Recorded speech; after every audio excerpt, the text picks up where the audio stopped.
YCP MP Peddireddy Mithun Reddy ఏ క్షణమైనా arrest అవుతారు. High court, supreme court ఆయన ముందస్తు బెయిల్ పిటిషన్లన్నీ కొట్టేసినాయి. శుక్రవారం నాడు సుప్రీంకోర్టు ఆయన బెయిల్ పిటిషన్ని డిస్మిస్ చేసింది.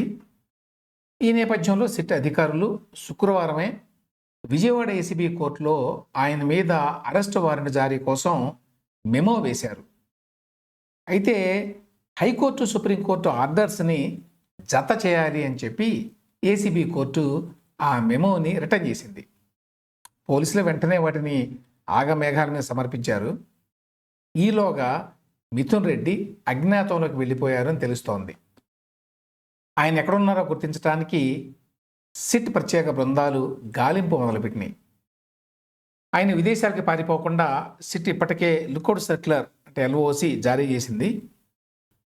ఈలోగా మిథున్ రెడ్డి తానే స్వయంగా స్వచ్ఛందంగా లొంగిపోతారు అనే ప్రచారం కూడా జరుగుతోంది.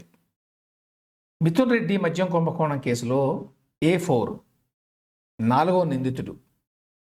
ఆ స్కామ్ ప్రధాన కుట్రదారుల్లో ఆయన ఒకరు అని చెప్పి సిట్టు ఆరోపిస్తోంది. ఇప్పుడు చిత్తూరు జిల్లాలో సీనియర్ నాయకుడైనటువంటి పెద్దిరెడ్డి రామచంద్రారెడ్డి కొడుకే పెద్దిరెడ్డి వెంకట మిథున్ రెడ్డి. వైసీపీ హయాంలో చిత్తూరు జిల్లాలో పెద్దిరెడ్డి కుటుంబానిదే పెత్రంగా ఉండేది. రామచంద్రారెడ్డి జగన్మోహన్ రెడ్డి గారి ప్రభుత్వంలో మినిస్టర్గా ఉంటే మిథున్ రెడ్డి రాజంపేట ఎంపీగా ఉన్నాడు. మిథున్ రెడ్డి 2014, 2019లో 2 సార్లు పార్లమెంట్ సభ్యుడిగా గెలిచాడు. లోక్సభలో వైసీపీ ఫ్లోర్ లీడర్గా ఉన్నాడు. ఆ రకంగా జగన్మోహన్ రెడ్డి గారికి అత్యంత సన్నిహితుడిగా పేరు పొందాడు. అందుకే మద్యం కుంభకోణాన్ని నడిపించే బాధ్యత ఆయన భుజస్కంధాల మీద పడింది అని చెప్పి సిట్ ఆరోపిస్తోంది. తనని ఎప్పుడైనా అరెస్ట్ చేసేటువంటి అవకాశం ఉందనే భయంతో మిథున్ రెడ్డి మే నెలలోనే హైకోర్టులో ముందస్తు బెయిల్ కోసం అప్లై చేసుకున్నాడు. హైకోర్టు ఆయన పిటిషన్ అప్పుడు డిస్మిస్ చేసింది. దాంతో సుప్రీంకోర్టుకు వెళ్ళాడు. ఈ కేసుని మళ్ళీ హైకోర్టే విచారించాలి అని చెప్పి సుప్రీంకోర్టు ఆదేశించింది అప్పుడు. అయితే అప్పటి వరకు మిథున్ రెడ్డిని అరెస్టు చేయొద్దు అని కూడా ఆర్డర్ ఇచ్చింది. రెండోసారి విచారించిన హైకోర్టు జూలై 15న మిథున్ రెడ్డి ముందస్తు బెయిల్ పిటిషన్ కొట్టేసింది. ఆ వెంటనే సుప్రీంకోర్టులో మిథున్ రెడ్డి మళ్ళీ అప్పీల్ చేశాడు. స్పెషల్ లీవ్ అప్లికేషన్ వేశాడు.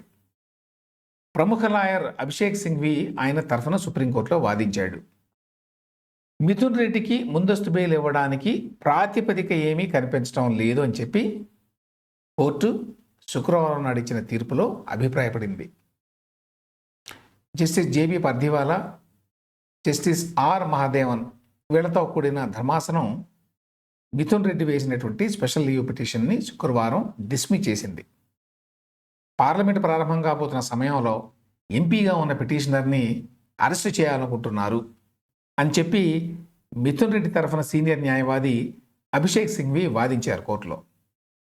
అంతేకాదు, ఛార్జ్షీట్ దాఖలు చేస్తున్నారు కాబట్టి ఈ కేసులో ఇక మిథున్ రెడ్డి అవసరం లేదు అని కూడా వాదించారు ఆయన. కోర్టు ఈ వాదనలతోటి కన్విన్స్ కాలేదు. చివరికి పిటిషనర్ ఎంపీ కాబట్టి కనీసం లొంగిపోవడానికి ఒక వారం రోజులైనా గడువు ఇవ్వండి అని చెప్పి సింఘ్వి కోరినా కూడా ఈ విషయంలో మేమేమీ చెప్పాం, we will not say anything అంటూ సుప్రీంకోర్టు న్యాయమూర్తులు ఈ విచారణ ముగించారు. ముందస్తు బెయిల్ ఇవ్వడానికి కారణాలు ఏమీ కనిపించడం లేదు కాబట్టి మేము ఈ పిటిషన్ని డిస్మిస్ చేస్తున్నాం అని సుప్రీంకోర్టు ఆర్డర్ ఇచ్చింది. ఇప్పటి వరకు ఈ కేసులో 12 మందిని సిట్ అరెస్ట్ చేసింది. వీళ్లల్లో చెవిరెడ్డి భాస్కర్ రెడ్డి ఒక్కరే వైసీపీ సీనియర్ నాయకుడు. ఇప్పుడు మిథున్ రెడ్డిని అరెస్ట్ చేస్తే పార్టీలో కీలక వ్యక్తిని అరెస్ట్ చేసినట్టే.